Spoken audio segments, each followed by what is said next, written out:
Home Alone Story. Story 1.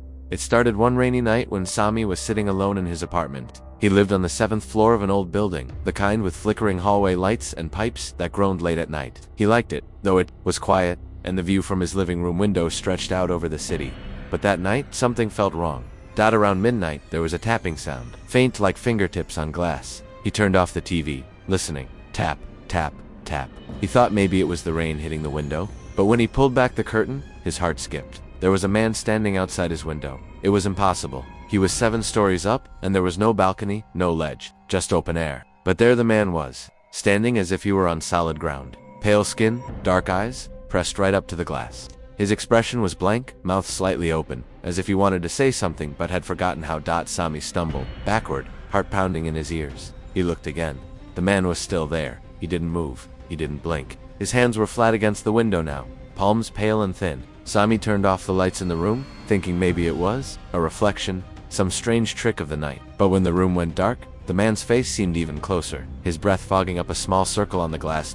Sami grabbed his phone and called the building's security. They told him no one could be outside his window. It wasn't possible, but they agreed to send someone up to check anyway.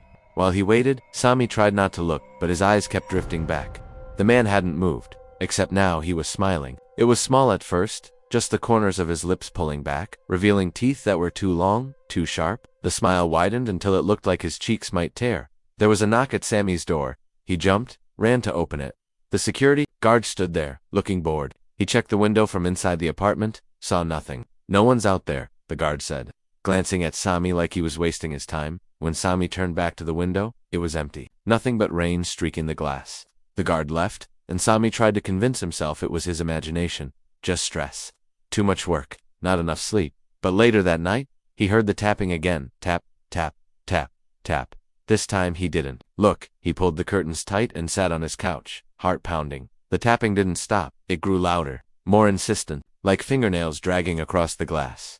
Scratching. The next morning, Sami found handprints on the outside of the window. Long, thin fingers smudged in the condensation. They were too high to reach without equipment, but there they were. Over the next few days, it got worse. Every night, at midnight, the man was back. Always at the window. Always smiling. Sami tried everything. He kept the lights on. He covered the window with blankets, nailed them down. But the tapping never stopped. And when he did dare to peek behind the curtains, the man was there. Closer every time. One night he awoke to find the tapping had stopped. The room was silent. For the first time in days, he felt a flicker of relief, until he turned over and saw the man standing inside his apartment. He was right next to the bed. No sound, no movement. Just standing, watching, smiling. His mouth opened wide and wider, until it was nothing but a black hole stretching down into something endless. Sami couldn't scream, couldn't move.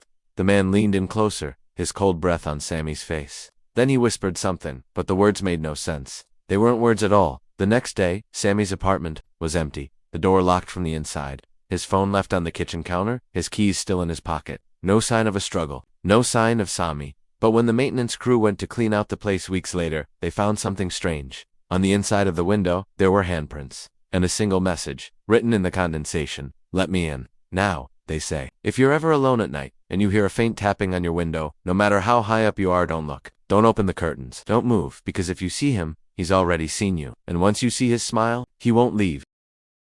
Story 2. The first call came just after midnight. Zara was half asleep when her phone vibrated on the nightstand, the buzzing loud in the quiet of her apartment. She squinted at the screen. Unknown number. Normally, she would have ignored it, but something about the timing made her uneasy. She answered. Static, then, faint breathing. Hello, she whispered. A long pause. Then the soft sound of someone exhaling on the other end, followed by a voice quiet, flat. I see you. The call ended before she could respond. She sat there, in bed, staring at the screen, heart pounding.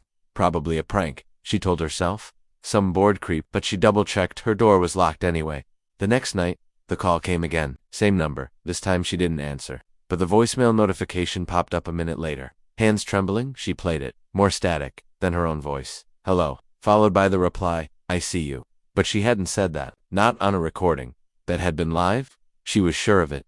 Over the next few nights, the calls kept coming. Always after midnight. Always from that same number. Sometimes she answered. Sometimes she didn't. The messages became stranger. I'm closer tonight. I'm in the hallway. I'm at the door. Zara stopped sleeping. She called the phone company, the police. They traced the number, but it didn't exist. They checked her apartment buildings, security cameras, No one unusual, no visitors. One night she turned off her phone before bed, thinking that would stop it. Around 1 a.m., her landline rang. She didn't even remember she had one, dusty, unplugged for years, but now it was ringing. She stared at it, frozen. Then it rang again, slowly. She picked up the receiver. No static this time, just breathing. Then the same voice, whispering, "You can't turn me off." She slammed the phone down, heart racing. She barely slept that night, jumping at every creak in the apartment, every shift of shadow. The next day she got rid of her phone, smashed it, tossed the pieces in the trash. She unplugged the landline too. No more calls, she told herself. No way for them to reach her. But at midnight, her television flickered on by itself. The screen stayed black at first, then lines of white text scrolled across it. Letter by letter, "I can still see you." And then the screen showed her apartment, a live feed, her sitting on the couch. She turned her head, and on the screen, she turned her head. But no camera was pointed at her, none she could see. The image zoomed in on her face, so close she could see her own breath fogging in the cold air. Then came the sound, a phone ringing, not from the TV, from the hallway. She slowly walked to the door and pressed her ear against it. The ringing was right outside. She didn't open the door, not then. Instead, she called the police again from her neighbor's place. They searched the building. No one was there. Number, phone, no wires, just an empty hallway. That night, she stayed at a hotel across town. No phone, no TV, just silence. But at exactly midnight, the hotel room phone rang. She backed away from it as it buzzed on the nightstand. When the ringing stopped, there was a knock at the door, soft, slow. Zara never went back to her apartment after that. She left town completely, moved across the country, changed her name, new number, new life. But a few weeks later, her new phone rang, an unknown number. She let it ring, didn't answer. Then the voicemail appeared. She hesitated, then played it. It was the same voice.com/quiet. "I found you." Now, she keeps moving, changing numbers, staying off the grid. But no matter where she goes, the phone still rings at midnight. They say if you get a call from nowhere, if the number doesn't exist and the voice knows too much, don't answer, don't listen. But if you do, it's already too late.